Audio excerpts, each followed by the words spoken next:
And there's so many ties, obviously, from Brothers McMullen, the varieties of finding love and the new chapter, and then the VO narratives and the house. So when did Barry and Patrick and everybody come calling back to you, Ed?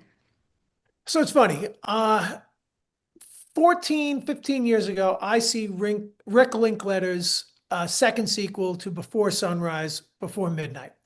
And Before Sunrise was at Sundance with us back in 95. And I thought, oh, I never even thought to do a McMullen sequel, but after seeing his film, I was like, why don't I do this? And it was coming up on the 20th anniversary, so I thought perfect timing.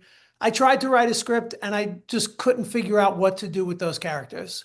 And it wasn't until 5 years later that I read an article about, uh, 20 somethings, 20 somethings being forced to kind of move back home because of like the shortage of affordable housing. And then moving back home to live with their parents in order to save money to buy their first house. And I was like, okay, that's my way into the sequel. It'll be Barry's two, kids in their 20s are forced to move back in with him.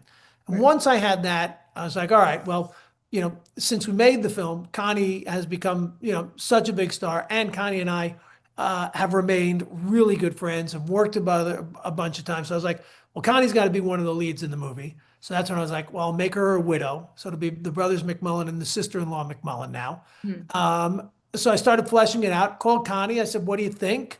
Of this idea, would you be into it? She said, absolutely, get to writing. And, 5 years later, for the 30th anniversary, here we are. And you have Mike and Seamus Egan did the composing again. Yeah, So yeah, you're also friends still.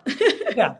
No, it was great. And that's why, like, just, the first scene that we shot with me, Connie, and Mike in the kitchen doing the turkey before everyone comes in, it was a little surreal for us all to be back together. And it's really, it's as if no time had passed. And who knows, I don't even know how to explain why.